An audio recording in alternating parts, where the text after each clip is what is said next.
যত কষ্ট আমাকে দিও, আমার উম্মতকে কষ্ট দিও না।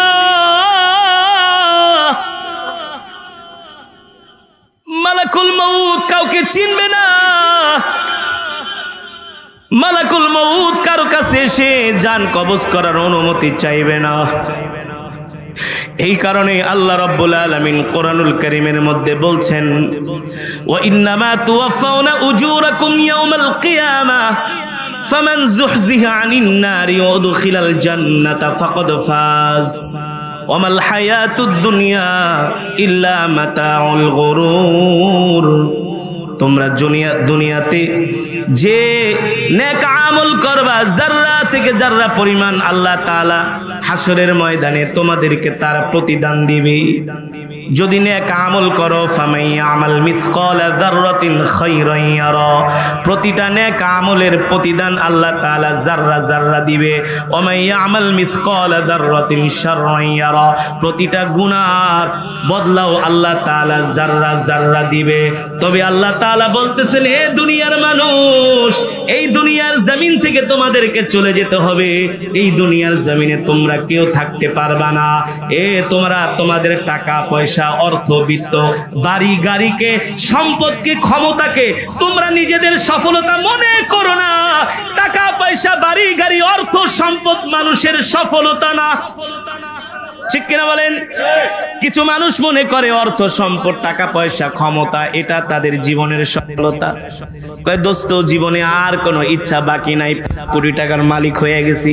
কয় কি চাইছিলা? কয় জীবনে যা চাইছি তা পেয়েছি।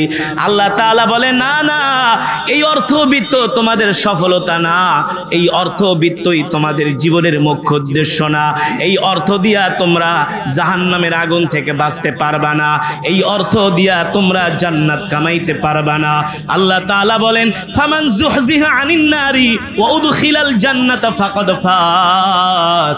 আল্লাহ তাআলা বলেন, তারাই সফল কাম যারা জাহান্নামের আগুন থেকে বেঁচে জান্নাত পেয়ে গিয়েছে। ঠিক কিনা বলেন?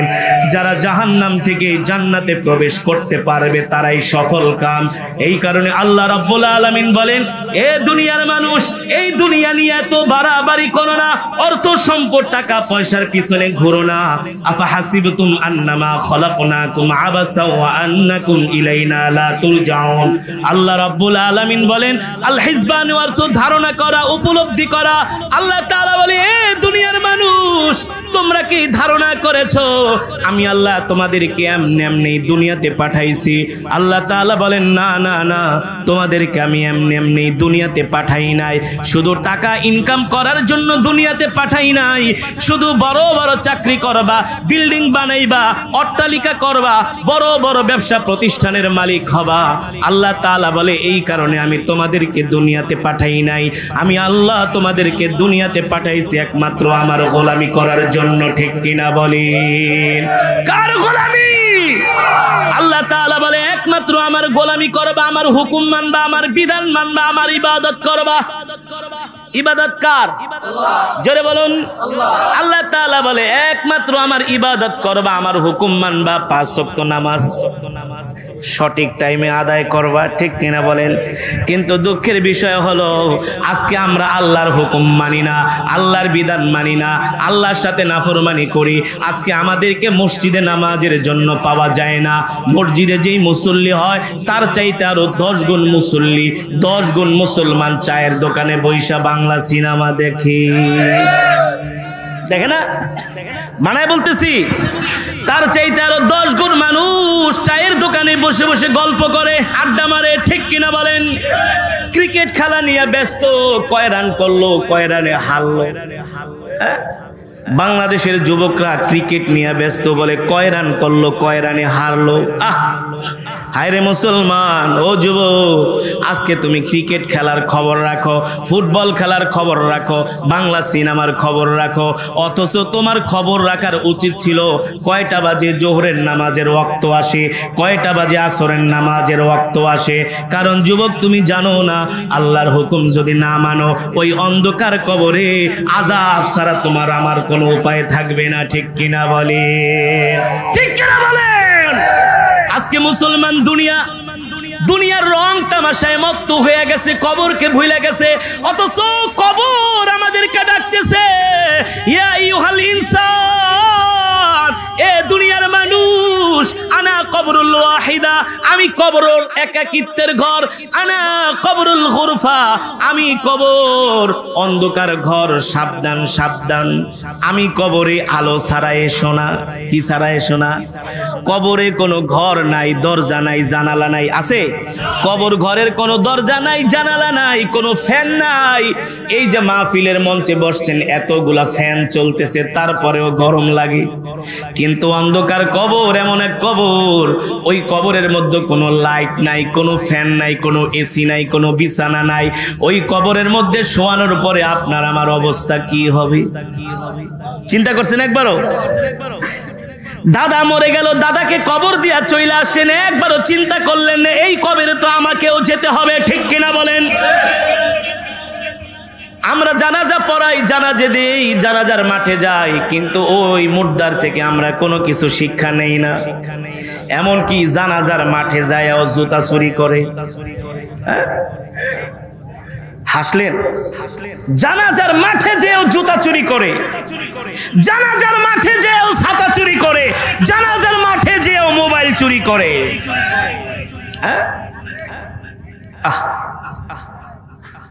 আমরা কবর থেকে কোনো শিক্ষা নেই না, মৃত ব্যক্তির থেকে কোনো শিক্ষা নেই না। আরে কত ক্ষমতাসীন, কত বড় বড় ক্ষমতাসীন অর্থবিত্তের মালিক সমাজে এমনও পারসন যাদের চেহারার দিকে তাকাইলে মানুষ ভয় পেত। ঠিক না ভাই? যাদের চেহারার দিকে তাকাইলে মানুষ ভয় পাইতো, যাদের ডাক শুনলে মানুষের কলিজা কেঁপে উঠত, যাদের পাওয়ারে মানুষ ঘরের মধ্যে দরজা লাগায় পালায় থাকতো। এত ক্ষমতা, এত শক্তি, এত বাহাদুরি, ওই সমস্ত ক্ষমতাসীনরা কবরের মধ্যে শুয়ে আছে, তাদের কবরের উপরে ছাগলে গরুতে ঘাস খায়। তার জন্য 3.5 হাত কবর, আমার জন্য 3.5 হাত কবর, ঠিক কিনা বলেন? কবর বলতেছে, দুনিয়ার মানুষ সাবধান, আমি কবরে আসার আগে সাবধানে আইসো, কবরের সামানা নিয়ে আইসো। আল্লাহর নবী রাহমাতুল লিল আলামিন সাহাবায়ে কেরামদের সামনে কবরের আলোচনা করতেছেন। এই আলোচনা শুনে সাইয়েদনা আবু বকরের মতো সাহাবী, ওমরের মতো সাহাবী কান্না করতে করতে চোখের পানিতে তাদের দাড়ি মোবারক গুলো ভিজে যাচ্ছে। অথচ তারা ছিলেন আশারায়ে মুবাশশারা, এই দুনিয়ার জমিন থেকেই তারা জান্নাতের সুসংবাদ পেয়েছেন, ঠিক কিনা বলেন? মাঝে মাঝে তো সাইয়েদনা আবু বকর রাস্তায় বের হয়ে যেত, আর গাছের দিকে তাকায় বলতে, গাছ, আমি আবু বকর না হয়ে যদি গাছ হইতাম তাহলে আমার কোনো হিসাব হইতো না। পাতাগুলো ঝরে যেত, গাছটা মরে যেত, আমার আর হিসাব হতো না। আমি আবু বকর আল্লাহর দরবারে কি হিসাব দিব? অথচ সাইয়েদনা আবু বকর আল্লাহ তাআলার পেয়ারা, আল্লাহ তাআলার পেয়ারা বান্দা, রাসূলের পেয়ারা সাহাবী, যিনি জান্নাতের সুসংবাদ দুনিয়ার জমিন থেকে পেয়েছেন। সাইয়েদনা ওমরের মতো সাহাবী, কোন ব্যক্তি মারা গেলে যখন কবর খনন করত, সাইয়েদনা ওমর রাদিয়াল্লাহু তাআলা আনহু কবরের পাশে দাঁড়ায় দাঁড়ায়, অজর দাঁড়ায় কান্না করতেন আর বলতেন, কবর রে, তুই এমন এক ঘর, তোর থেকে যদি কেউ মুক্তি পাওয়া যায় তার জন্য জান্নাত সহজ হয়ে যাবে, ঠিক কিনা বলেন? কবর এমন এক ঘর, কবর যদি কারো জন্য সহজ হয়ে যায় তার জন্য জান্নাত সহজ হয়ে যাবে। আর কবর যদি কেউ যদি কবরে ধরা খায়া যায়, সে সহজে আল্লাহর জান্নাতে যেতে পারবে না, ঠিক কিনা বলেন? আল্লাহর নবী সাহাবীদের সামনে মৃত্যুর আলোচনা করতেছেন। এই আলোচনা শুনে সাহাবীরা কান্না করতে করতে মজমার মধ্যে কান্নার রোল পড়ে গেছে, কান্নার রোল পড়ে গেছে। আল্লাহর নবী বললেন, সাহাবীরা রে, তোমরা কান্না করো না, কান্না করো না। এ মালাকুল মউত আজরাইল যারা জান্নাতি তাদের কাছে আসবে এক চেহারা নিয়া, আর যারা বদকার তাদের কাছে আসবে আরেক চেহারা নিয়া। আল্লাহর নবী দেখতেছেন সাহাবীরা মৃত্যুর ভয়ে, মালাকুল মউতের ভয়ে থরথর করে কাঁপতেছে। সাহাবায়ে কেরামদেরকে আশ্বস্ত করলেন।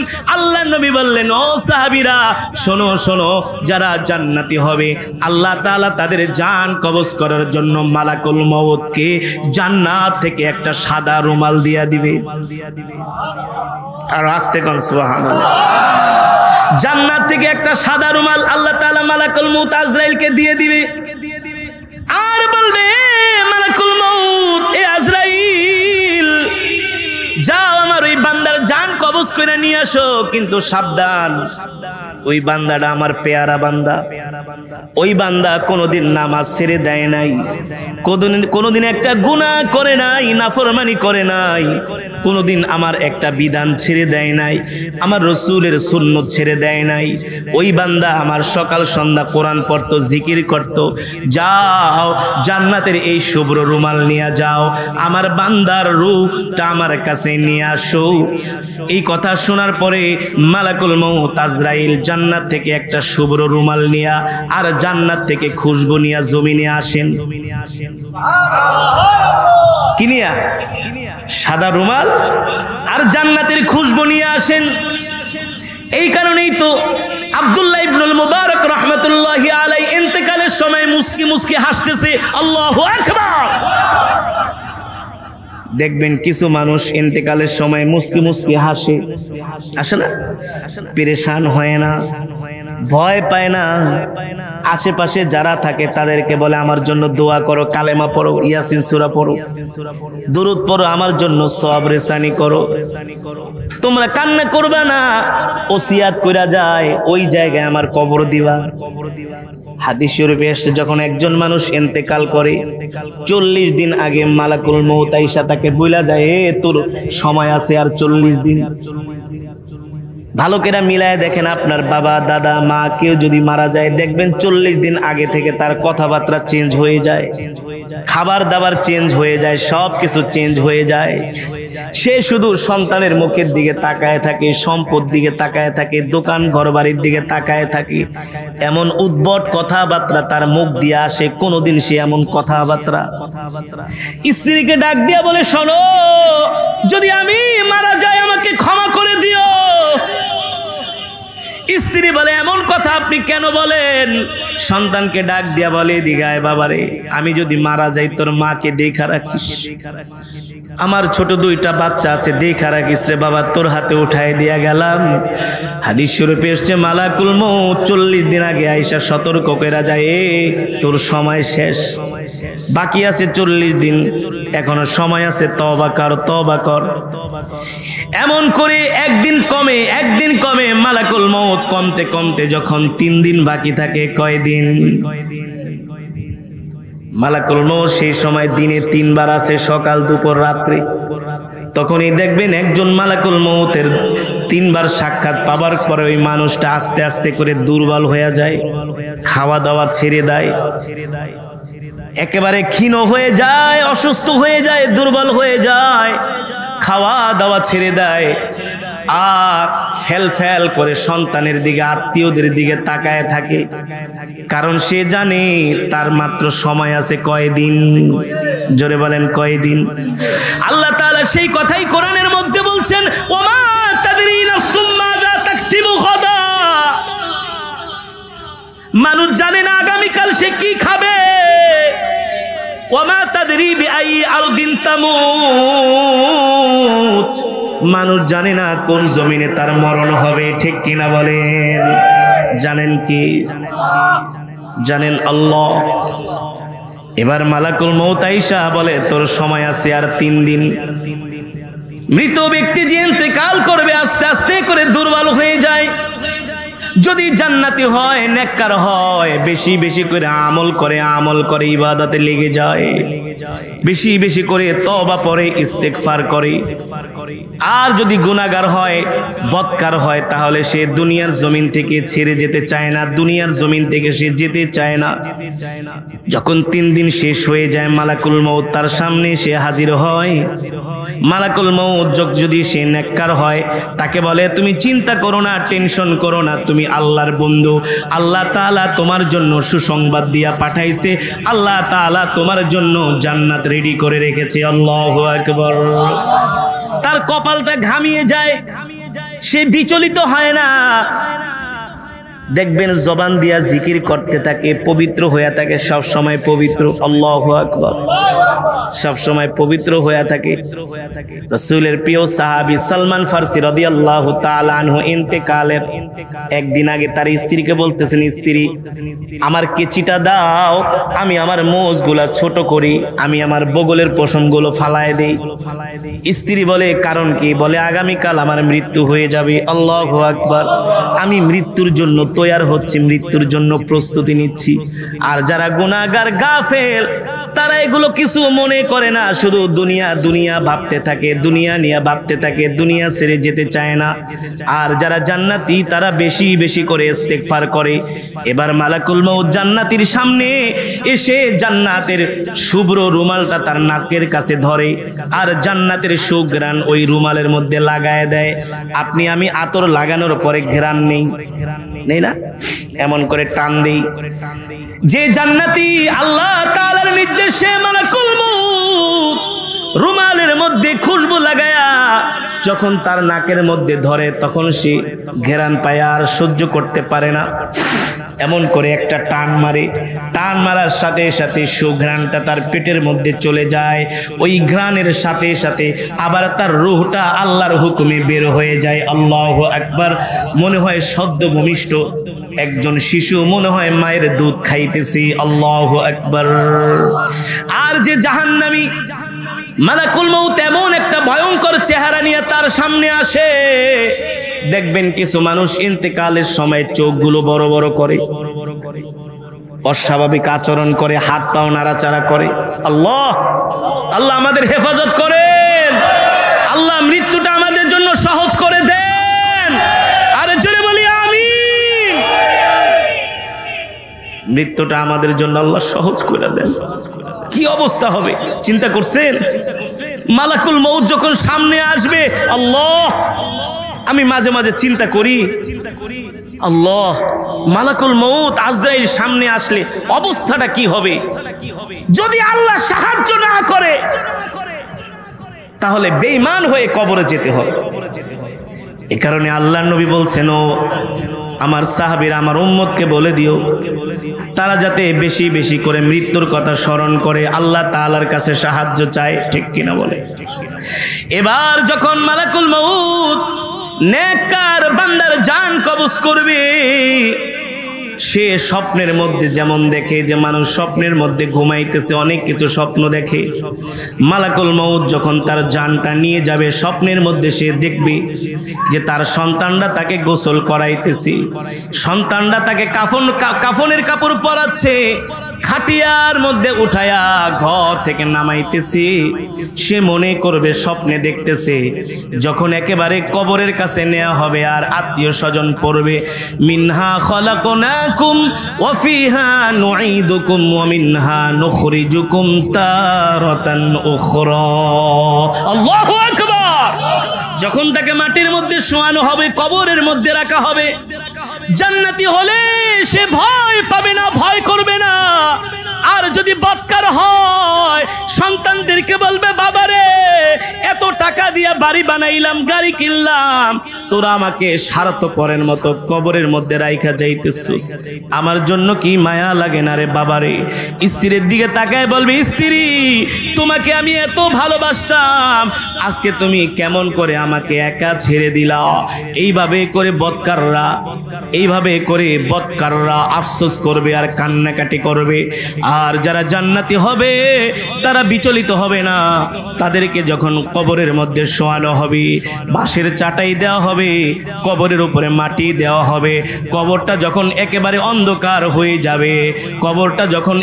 অন্ধকার হয়ে যাবে, তখন ওই আল্লাহর কোরআন, এই দুনিয়ার জমিনে যারা কোরআনকে ভালোবাসতো, কোরআনের তেলাওয়াত শুনতো, সকাল সন্ধ্যা কোরআনের তেলাওয়াত করতো, সকাল সন্ধ্যা কোরআনের তেলাওয়াত শুনতো, আল্লাহ তাআলার জিকির করতো, ওই কোরআন যায়া তার মাথার সামনে দাঁড়ায় থাকবে। আল্লাহু আকবার। আল্লাহ নবী বলছেন, ইদা উদিআল মাইয়িতু ফি কবরিহি জাআল কুরআনু ইনদা রাসিহি। যারা দুনিয়ার জমিনে আল্লাহর কোরআনের তেলাওয়াত করবে, আল্লাহর কোরআনকে ভালোবাসবে, যারা কোরআনের মজমায় আসবে, ইন্তেকালের পরে এই কোরআন তার কবরটাকে আলোকিত করবে। কখন আল্লাহ তাআলা হিসাব নেবেন, কখন আল্লাহ তাআলা আমাদের কাছ থেকে করায় গন্ডায় হিসাব নেবেন। আল্লাহ সুবহানাহু ওয়া তাআলা কোরআনুল কারীমের মধ্যে সে কথাই বলছেন, কুল্লু নাফসিন যায়িকাতুল মাউত ওয়া ইন্নামা তুওয়াফাউনা উজুরাকুম ইয়াওমাল কিয়ামাহ ফামান যুহজিহা আনিন নারি ওয়া উদখিলাল জান্নাতা ফাকাদ ফাজ ওয়ামাল হায়াতুদ দুনিয়া ইল্লা মাতাউল গুরুর। আল্লাহ রাব্বুল আলামিন বলেন, নবী দুনিয়ার মানুষদেরকে বলে দেন, প্রত্যেকটা মানুষকে গ্রহণ করতে হবে, প্রত্যেকটা মানুষকে মরতে হবে। এই মৃত্যুর হাত থেকে কেউ বাঁচতে পারে নাই, আমরাও বাঁচতে পারবো না, ঠিক কিনা বলেন? মৃত্যু আল্লাহ তাআলার এমন এক হুকুম, মৃত্যু আল্লাহ তাআলার এমন এক অর্ডার, যেই মৃত্যু থেকে স্বয়ং আল্লাহর নবীও বাঁচতে পারে নাই, ঠিক কিনা বলেন? যিনি হলেন রাহমাতুল লিল আলামিন, ইমামুল আম্বিয়া, সাইয়্যিদুল মুরসালিন, খাতামুন নবীন, মৃত্যু থেকে আল্লাহ রাব্বুল আলামিন তার প্রিয় হাবিব, আল্লাহ যত পয়গম্বর দুনিয়াতে পাঠিয়েছেন, আল্লাহ তাআলা কাউকে উপাধি দিয়েছেন মুসা কালিমুল্লাহ, কাউকে উপাধি দিয়েছেন ইব্রাহিম খলিলুল্লাহ, কাউকে উপাধি দিয়েছেন আদম সফিউল্লাহ, কাউকে উপাধি দিয়েছেন ঈসা রূহুল্লাহ, আর আমার নবীকে আল্লাহ তাআলা উপাধি দিয়েছেন হাবিবুল্লাহ। হাবিবুল্লাহ মানে কি জানেননি? আরে এই হাবিব সেই হাবিব না, হাবিব মানে একে অতি কাছে থেকে কাছের বন্ধু হাবিব। আরবিতে মোহাব্বত করে ডাক দেয়, ইয়া হাবিবি, ইয়া হাবিবিল গালি, ইয়া হাবিবিল গালি। আমি যখন মিশরে গেছি পড়াশোনা করতে, অনেক শায়েখরা আমাকে ডাক দিত, অনেক স্টুডেন্টরা বলতো ইয়া হাবিবিল গালি। ওই সময় আমি আরবি ভাষা অত বেশি ভালো করে বুঝতাম না। একজনকে জিজ্ঞেস করলাম, ভাই হাবিবি মানে তো বন্ধু, কিন্তু গালি আবার কেন বলে? বলে গালিটা হচ্ছে প্রাণের চেয়ে প্রিয় বন্ধু, কলিজার টুকরা। হাবিবি মানে এটা অনেক উচ্চাঙ্গের বন্ধুত্বের কথা। আল্লাহ তাআলা বলে হাবিবুল্লাহ, ও নবী আপনি আমার হাবিব, আপনি আমার বন্ধু, আপনি আমার কেমন হাবিব, আপনি আমার জন্য আর আমি আল্লাহ আপনার জন্য। আল্লাহু আকবার। হাবিব কেমন হাবিব, আল্লাহর কেমন বন্ধু। আল্লাহ তাআলার কথা মানে আল্লাহর নবীর কথা, সুবহানাল্লাহ। নবীজির জবানের কথা মানে আল্লাহ তাআলার কথা, আল্লাহু আকবার। কেমন হাবিবুল্লাহ। আল্লাহ তাআলা বলে হাবিব, আমি যখন আরশের হাসরের মাঠ কায়েম করব, আমি যখন হাসরের মাঠে বিচারকের আসনে বসবো, ওই বিচারের মাঠটা হবে আপনার আর আমার, আমাদের দুইজনের মাঝে আর কেউ থাকবে না। আল্লাহু আকবার। কেমন হাবিব, আল্লাহ তাআলার বন্ধু, কেমন হাবিব, আল্লাহ তাআলার পয়গম্বর, যাকে আল্লাহ তাআলা এত ভালোবাসেন, এত ভালোবাসেন, যাকে আল্লাহ তাআলা দাওয়াত দিয়া নিজের বাড়িতে পর্যন্ত নিয়ে গিয়েছেন। আল্লাহু আকবার। একে অপরের সাথে মধুর মধুর আলোচনা করেছেন, মধুর মধুর বন্ধুত্ব ভাগাভাগি করেছেন, সুখ দুঃখ শুনেছেন। আল্লাহর নবীর নিজে আরশে আজিমে নিয়ে গেছেন বোরাক দিয়া, স্বয়ং জিব্রাইল সিদরাতুল মুনতাহা পর্যন্ত যেতে পেরেছেন, তারপরে আর যেতে। কেমন হাবিব, কেমন ভালোবাসেন, কেমন ভালোবাসেন আল্লাহ তাআলা তার হাবিবকে। চাইলে আল্লাহ তাআলা তার হাবিবকে পৃথিবীর জমিনে কিয়ামত পর্যন্ত বাঁচায় রাখতে পারতেন, ঠিক কিনা বলেন? না না না, মাত্র 63 বছরের জীবনের শেষ প্রান্তে আল্লাহ তাআলা আজরাইলকে পাঠায় দিলেন, ও আজরাইল যাও যাও, জমিনে যাও। আল্লাহর পয়গম্বর ধীরে ধীরে অসুস্থ হয়ে গেলেন। আম্মা জান আয়েশা রাদিয়াল্লাহু তাআলা আনহাকে বললেন, আয়েশা আমাকে মিসওয়াকটা দাও। আম্মা জান রহমাতুল্লিল আলামিনকে মিসওয়াক আগায় দিলেন। নবীজি রহমাতুল্লিল আলামিন সুন্দর করে ওযু করলেন, মিসওয়াক করলেন। আম্মা জান জিজ্ঞেস করেন, ওগো আল্লাহর নবী, ওগো আমার প্রাণের স্বামী, আপনি আজকে এত সুন্দর করে আগে ভাগে কেন মিসওয়াক করতেছেন, ওযু করতেছেন? রাহমাতুল্লিল আলামিন বলে, আয়েশা রে, একটু পরে আমার সাথে মালাকুল মউত সাক্ষাৎ করবে। কে? একটু পরে আমার সাথে মালাকুল মউত সাক্ষাৎ করবে। আল্লাহর নবী রাহমাতুল্লিল আলামিন শুয়ে পড়লেন, ডাক দিলেন, ইয়া আয়েশা, না আবু বকর, আমার আবু বকর কোথায়? আমার হাবিবি আবু বকর কোথায়? যে আবু বকর আমাকে এত ভালোবাসে, আমি আবু বকরকে ভালোবাসি। আল্লাহু আকবার। সারা উম্মতের, সারা পৃথিবীর উম্মতের আমল যদি এক পাল্লায় দেওয়া হয়, সাইয়েদনা আবু বকরের আমলের একটা জাররা যদি এক পাল্লায় দেওয়া হয়, সারা পৃথিবীর উম্মতের আমলের চাইতে সাইয়েদনা আবু বকরের আমলের জাররার পানি ভারী হয়ে যাবে। এত দামি আমল, এত মজবুতি আমল, এত ভারী আমল সাইয়েদনা আবু বকর। এসে দেখেন আল্লাহর নবী রাহমাতুল্লিল আলামিন শুয়ে আছেন। রাহমাতুল্লিল আলামিনের কপাল মোবারক ঘামিয়ে যাচ্ছে। নবীজি ডাক দিলেন, ইয়া আবু বকর, তাল এদিকে আসেন। আল্লাহর নবী তার হাত ধরলেন আর বললেন, আবু বকর, আমি আর একটু পরেই এই দুনিয়া ছেড়ে, আপনাদেরকে ছেড়ে আমি অন্ধকার কবরে চলে যাব। স্বয়ং আল্লাহর নবীও বাঁচতে পারেন নাই। আল্লাহ তাআলা মালাকুল মউত আজরাইলকে পাঠালেন। মালাকুল মউত আজরাইল আল্লাহর নবীর ঘরের দরজার সামনে আসলেন। ঘরের দরজার সামনে এসে দরজায় নক করলেন। আল্লাহর নবী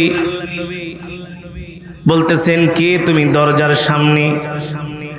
মালাকুল মউত বললেন, ওগো আল্লাহর নবী, আমি মালাকুল মউত। ইফতাহিল বাব, দরজাটা খুলে দেন। সুবহানাল্লাহ। কি খুলে দেন? দরজাটা খুলে দেন।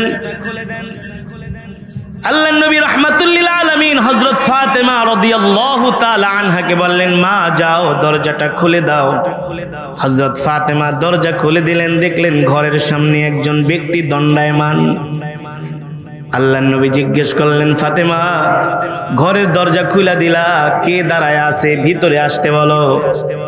হযরত ফাতেমা বলে, আব্বা জান, এতদিন পর্যন্ত আপনার হুজরায় যারা এসেছে সবার চেহারা আমি মোটামুটি চিনি।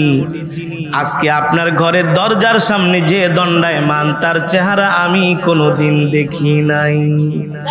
রাহমাতুল্লিল আলামিন বললেন, ফাতেমা, তুমি কিভাবে দেখবা?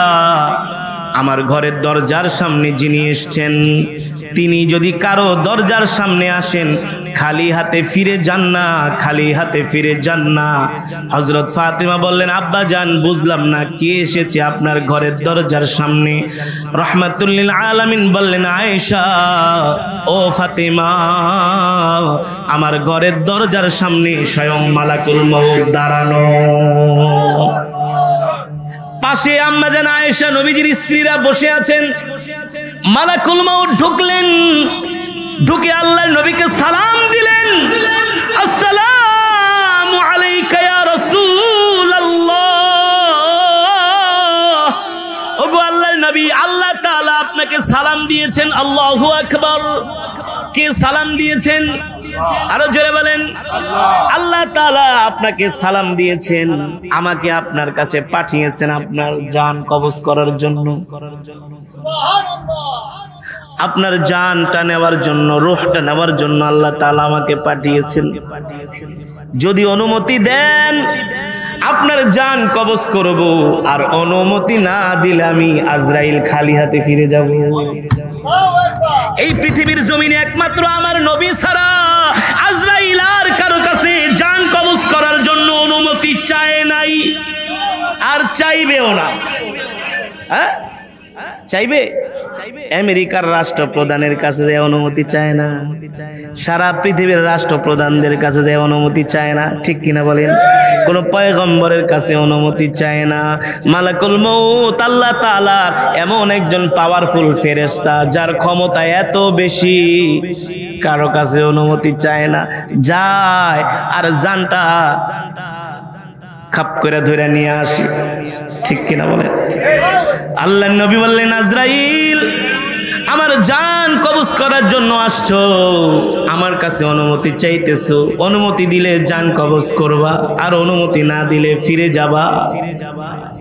তবে আমি চাই না তোমাকে ফিরায় দিব, তুমি আমার জান কবজ করো, তবে এমন ভাবে জান কবজ করো যত কষ্ট আমাকে দিও, আমার এতিম উম্মতকে কোনো কষ্ট দিও না।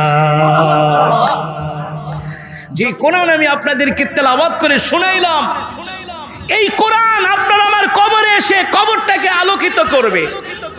দুইজন ফেরেশতা আমাদেরকে সওয়াল করার জন্য কবরে আসবে। কয়জন? মুনকার নাকির দুইজন ফেরেশতা আমাদেরকে সওয়াল করার জন্য কবরে আসবে। আল্লাহর কোরআন বলবে, এই তোমরা কারা, এত বড় সাহস কবরে আসছো? ফেরেশতারা বলবে, সাহস মানে আমাদের কাজই তো এটা, আমাদের কাজই তো। কেন এসছো? বলে আমরা তার কাছ থেকে কিছু সওয়াল করব, তারকে আমরা কিছু প্রশ্ন করব, কিছু প্রশ্নের উত্তর জানার জন্য আসছি। আল্লাহর কোরআন বলবে, গেট আউট, কবর থেকে বের হয়ে যাও, আমার দোস্তকে ডিস্টার্ব করবা না। আর আস্তে কোন সুবহানাল্লাহ। আপনাদের চাহনি ভাবমূর্তি দেখে মনে হয় কোনোদিন মরবেন না, কবরের কথা মনেই করেন না। আরে এই চোখ একবার বন্ধ হয়ে গেলে আর খুলবে না, ঠিক কিনা বলেন? আমাদের আকাবের, আমাদের মুরব্বীরা, তারা কবরের চিন্তায় রাত্র ঘুমাইতো না, ঠিক কিনা বলেন? আর বর্তমানে মুসলমানরা কবরের চিন্তা ঠিকই করে, কিন্তু নামাজ এক ওয়াক্তও পড়ে না। আছে কি আছে না? কয় ভাই কবরে খুব ভয় লাগে কিন্তু নামাজ পড়ে না, কবরে খুব ভয় লাগে কিন্তু মসজিদে আসে না। আছে কি আছে না? এবার আল্লাহর কোরআন ফেরেশতাদেরকে ডাক দিয়ে বলবে, যাও যাও, আমার বন্ধুকে ডিস্টার্ব করো না, আমার বন্ধুকে হতাশ করো না, কবর থেকে বের হয়ে যাও। ফেরেশতারা বলবে, না না না, আল্লাহ তাআলা আমাদেরকে পাঠিয়েছেন তাকে কিছু প্রশ্ন করার জন্য। আল্লাহর কোরআন বলবে, যতক্ষণ পর্যন্ত আমি তার সাথে আছি ততক্ষণ পর্যন্ত আমি তোমাকে কোনো প্রশ্ন করতে দিব না। কে বলবে? কোরআন। কে বলবে? কোরআন। আপনার কবরে আপনার সন্তানও যেতে পারবে না, স্ত্রী যেতে পারবে না, ভাই ব্রাদার কেউ যেতে পারবে না, ঠিক কিনা বলেন? যেতে পারবে একমাত্র আল্লাহর। তাহলে কোরআনই তো আমাদের আসল বন্ধু, ঠিক কিনা বলেন? আরে আমরা সেই কোরআনকে চিনলাম না, সেই কোরআন আমরা শিখি না, সেই কোরআন আমরা সহি করে পড়তে পারি না, অথচ কোরআন আমাদের কবরটাকে এমন করে আলোকিত করবে, যখন ফেরেশতাদেরকে দেখবে ঘাবড়িয়ে যাবে, ভয় পেয়ে যাবে। আল্লাহর কোরআন বলবে, বন্ধু তুমি ভয় পেও না, টেনশন করো না, চিন্তা করো না, হতাশ হও না, আমি তোমার সাথে আছি, আমি তোমাকে জান্নাত পর্যন্ত পৌঁছে দিব। যদি কখনো বিদেশে যেয়ে থাকেন, বিদেশের রাস্তাঘাট কিছুই চিনেন না, যদি একটা বাঙালি পায়া যান না, অনেক সময় আমরা দেশের বাইরে যাই, অনেক ভাষা জানি, অনেক ভাষা জানা সত্ত্বেও নিজের কাছে কেমন যেন হতাশ মনে হয়, ভয় লাগে। বিদেশের রাস্তাঘাট চিনি না, অচেনা পথ, অচেনা জায়গা। যখন একটা বাংলাদেশি একটা বন্ধু পেয়ে যায়, বলে দোস্ত চিন্তা করো না, ভয় পেও না, আমি তোমার সাথে আছি, তুমি কোথায় যাবে আমি তোমাকে পৌঁছে দিয়ে আসবো। সেই সময় বুকের মধ্যে সাহস লাগে কি লাগে না? লাগে না? ঠিক কবরের মধ্যে এমন ভীত সন্ত্রস্ত হয়ে যাবে, ভয় পাবে। আল্লাহর কোরআন বলবে, বন্ধু ভয় পেও না, আমি তোমাকে আল্লাহর জান্নাত পর্যন্ত পৌঁছে দেব। আল্লাহু আকবার। আল্লাহ তাআলা যখন হাসরের মাঠ কায়েম করবে, ইয়াউমা ইয়াফিরুল মারউ মিন আখিহি ওয়া উম্মিহি ওয়া আবিহি ওয়া সাহিবাতিহি ওয়া বানিহি লিকুল্লি ইমরিইম মিনহুম ইয়াউমা ইযিন শানুন ইউগনি। যেই দিন সন্তান বাবার পরিচয় দিবে না, বাবা সন্তানের পরিচয় দিবে না, সেই দিন একমাত্র আল্লাহর কোরআন আমাদেরকে পাহারা দিয়ে দিয়ে আল্লাহর জান্নাতে নিয়ে যাবে। আল্লাহু আকবার, জোরে বলেন আল্লাহু আকবার।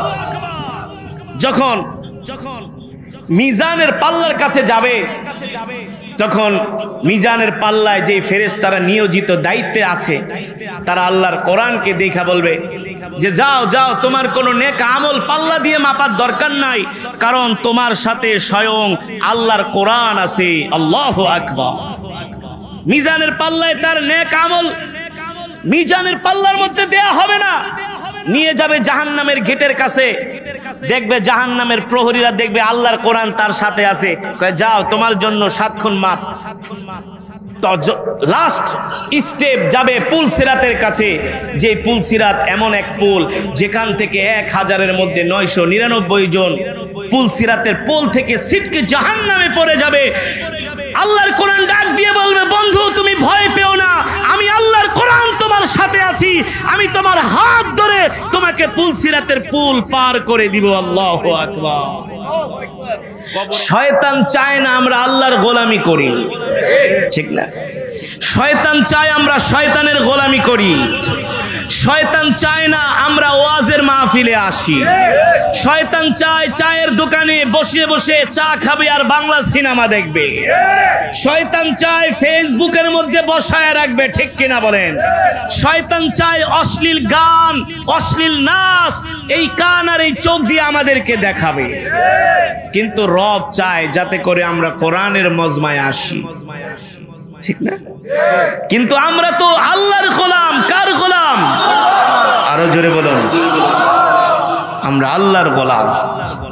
এই যে কোরআনের মজমায় এসে কোরআন শুনছেন, শয়তান বাহির থেকে আঙ্গুল কামড়াচ্ছে, হাদিস শরীফে আসছে, আর গড়াগড়ি করতেছে, মাটিতে শুয়ে শুয়ে গড়াগড়ি করে বলে, দোস্ত আজকে তুমি আমার হাত থেকে ছুটে গেলা, ফসকে গেলা, তোমাকে দিয়ে আমি আজকে আর কোনো গুনার কাজ মনে হয় না করাতে পারবো। আমরা চাই শয়তানের শরীরে আরো আগুন জ্বলো, ঠিক কিনা বলেন? কারণ আমরা আল্লাহর গোলাম। এই পৃথিবী ছেড়ে আমাদেরকে একদিন চলে যেতে হবে। এই পৃথিবীতে কেউ থাকতে পারে নাই, আমরাও থাকতে পারবো না। যুবক, তুমি কি ভেবেছো? তুমি কি এই পৃথিবীতে চিরদিন থাকতে পারবা? তোমার মতো কত টাগরা নওজোয়ান যুবক রাত্রবেলা ঘুমাইছে আর সকালবেলা বিছনা থেকে উঠতে পারে নাই। ঘুমের মধ্যেই সে ইন্তেকাল করেছে, ঠিক কিনা বলেন? এখন আর মানুষ বৃদ্ধ হইলেই মরে না। ইয়াং বয়সেও অনেক যুবক 20 বছর, 15 বছর, 17 বছর বয়স, 23 বছর বয়স, কত ফুটফুটে কিশোর যুবক, কিশোর বয়সে যুবক বয়সে ইন্তেকাল করে। সুতরাং এই পৃথিবী আমাদের থাকার জায়গা নয়। আসছি, আবার যে কোনো সময় চলে যেতে হবে, ঠিক না? আসার সিরিয়াল আছে, আসার কি যাওয়ার সিরিয়াল আছে। আপনারা একটু ভালো করে চোখ বন্ধ করে একটু খেয়াল করেন, আপনার এলাকা থেকে 30 বছর আগে যারা ছিলেন, যারা নেতৃত্ব দিয়েছেন, তারা এখন নাই। আছে? মেজরিটি পার্সেন্ট ইন্তেকাল করেছে। ম্যাক্সিমাম, ভাই বলছে ম্যাক্সিমাম চলে গেছে। আল্লাহ, তার মানে আমাদেরকেও যেতে হবে। যারা আগে গিয়েছে তারা তো বেঁচে গেছে, যারা আগে গিয়েছে তারা তো চলে গিয়েছে। আমাদেরও তাদের পথযাত্রী হতে হবে। আল্লাহ, এই পৃথিবী ছেড়ে আমাদেরও একদিন চলে যেতে হবে। সেই রবের জবানের কালামের আমি তেলাওয়াত করেছি, আপনারা শুনেছেন। এক এক হরফে 10টি করে নেকি পেয়েছেন। কয়টা করে নেকি? অনেকে কোরআনুল কারীমের তেলাওয়াত করতে পারেন না, শুনতে তো পারেন। যারা কোরআন পড়তেও পারে না, কোরআন শুনতেও আসে না, ওরা হচ্ছে শয়তানের গোলাম, ঠিক কিনা বলেন? ঠিক না? কোরআন পড়তেও পারো না, সূরা ফাতিহার মধ্যে 31টা ভুল। সমাজের মাতবরি সব করতে পারে, বিচার সালিশ ব্যবসা বাণিজ্যের বাপরে বাপ চাপা কত প্রকার ও কি কি, ঠিক না? সত্যরে মিথ্যা, মিথ্যারে সত্য দিয়ে ককটেল বানায় খাওয়ায় দেয়। দেখছস আমি কি, আমি একটা জিনিস আছে না, চায়ের দোকানে বসে চা খাওয়ার বেটা আমি একটা জিনিস, দেখবি আমি কি করি, আমি খাড়ার উপর ধরা খাওয়ায় দিই। অনেক জ্ঞানী, অনেক বুদ্ধিমান, অনেক শিক্ষিত ভাই সূরা ফাতিহাটা সহি করে পড়েন, হুজুর কোরআন তো পড়তে পারি না। অথচ এটাই কিন্তু আগে শিখার দরকার ছিল, ঠিক কিনা বলেন? তলাবুল ইলমি ফরিদাতুন আলা কুল্লি মুসলিম, কুল্লু আলম, কুল্লু মুসলিম, প্রত্যেকটা মুসলমানের জন্য কোরআনুল কারীমের শিক্ষা করা ফরজ। কোরআন শিক্ষা করা ফরজ। যদি আপনি কোরআন না শিখেন, হাসরের ময়দানে আল্লাহর কোরআন আপনার বিরুদ্ধে, আমার বিরুদ্ধে মামলা দায়ের করবে। হাসরের ময়দানে কারো জন্য এই কোরআন হবে হাসির কারণ, আবার কারো জন্য হবে কান্নার কারণ। কিসের কারণ? বলতে পারেন হুজুর এত সুন্দর কোরআন পড়লেন, আবার কান্নার কারণ কেন হবে? হ্যাঁ, যারা কোরআন পড়ে না, কোরআনের মজমায় আসে না, কোরআন মানে না, হাসরের ময়দানে এই কোরআন তাদের বিরুদ্ধে আল্লাহর আদালতে সাক্ষী দিবে, বলবে আল্লাহ ওরা আমি কোরআনকে ওরা শিখে নাই, তোমার জবানের কালাম ওরা পড়ে নাই, শুনতেও আসে নাই, আজকে আমি কোরআন ওদের বিরুদ্ধে সাক্ষী দিলাম, ওদেরকে জাহান্নামে নিয়ে যাও, ঠিক কিনা বলেন? এই কারণে দোস্ত, এই পৃথিবী হলো একটা স্বার্থপরের জায়গা, স্বার্থপরের জায়গা। এখানের মানুষগুলো সব স্বার্থপর। দিবেন তো ভালো, দিবেন না তো কালো। যতদিন দিবেন আপনার মতো এত ভালো মানুষ আর নাই, দেওয়া বন্ধ করে দেন, আপনার মতো খারাপ মানুষও নাই, ঠিক কিনা বলেন? 10 দিন দিয়েছেন, একদিন দেওয়া বন্ধ করে দেন, আপনার সাথে কথাও বলবে না, ফোনের লাইনটা কেটে দিবে, আপনার নামও নিবে না, ঠিক কিনা বলেন? পৃথিবীর মানুষগুলো বড়ই স্বার্থপর, যাকে বলে গিভ এন্ড টেক, দিবা দিব, দিবা না। কিন্তু এই পৃথিবীতে একমাত্র আল্লাহ রব্বুল আলামিন হচ্ছে নিঃস্বার্থ, ঠিক কিনা বলেন? আমাদেরকে আল্লাহ খাওয়াচ্ছেন, কিন্তু তারপর আমরা আল্লাহর নাফরমানি করি, আল্লাহ তাআলা আমাদের রিজিক বন্ধ করে দিছে। যেই যুবকটা ঘরের মধ্যে জিনা করে, জিনা দরজা জানলা লাগায়া করে না, আছে না? এই যে সে জিনা করতেছে, আল্লাহ তাআলা চাইলে ঘরের দরজা যেহেতু লাগায় দিছে, যদি অক্সিজেনটাও বন্ধ করে দিত, বাঁচতে পারতো? আল্লাহ তাআলা যদি বলে যে তুই ঘরের দরজা লাগিয়ে জিনা করতেছিস, যা, আমি ঘরের দরজা যেহেতু বন্ধ করেছিস, আমি অক্সিজেনটাও বন্ধ করে দিলাম, দেখি তুই কিভাবে গুনাহ করস, নাফরমানি করস। আল্লাহ তাআলা বলে বান্দা রে, সেই জায়গাও আমি তোমার অক্সিজেন বন্ধ করে দেই নাই, তোমার বোধ শক্তি আমি আল্লাহ চাইলে আমি তোমাকে বোধ শক্তিহীন করে দিতে পারতাম, সেটাও করি নাই। আমি আল্লাহ তোমাকে আমার নিয়ামত দিয়া ভরপুর করে রেখেছি, তবে মনে করো না আমি আল্লাহ তোমাকে ছেড়ে দিব। ছাড়বে? ছাড়বে না। কবরের ঘাটি, জাহান্নাম, মিজানের পাল্লা, পুলসিরাত, সব ঘাটি পার হয়ে আল্লাহর কোরআন তার হাত ধরে একেবারে জান্নাতে নিয়ে যাবে। এবার বলবে দোস্ত তুমি জান্নাতের মধ্যে আরামে থাকো। বলবে তোমাকে তো চিনলাম না, তুমি কে? বলবে আমি সেই আল্লাহর কোরআন যাকে শোনার জন্য মাইলকে মাইল হেঁটেছো, আমি সেই আল্লাহর কোরআন যেই কোরআনের জন্য তুমি জান দিয়েছো, মাল দিয়েছো, যেই কোরআনের কথা বলার কারণে জেলের মধ্যে ঢুকানো হয়েছে, তারপরও তুমি কোরআনের কথা বলা থেকে এক চুল পরিমাণ দূরে সরে যাও নাই, ঠিক কিনা বলেন? দুনিয়ার জমিনে তুমি আমাকে ভালোবাসছো, আমি কোরআনকে মহব্বত করছো, আর আমি কোরআন আজকে তোমাকে ছেড়ে চলে যাব, এটা হতে যাও, আমি তোমাকে জান্নাত পর্যন্ত এগিয়ে দিয়ে গেলাম, এবার কোরআন তাকে জান্নাত পর্যন্ত পৌঁছে দিবে। এ কারণে বলবো যুবক,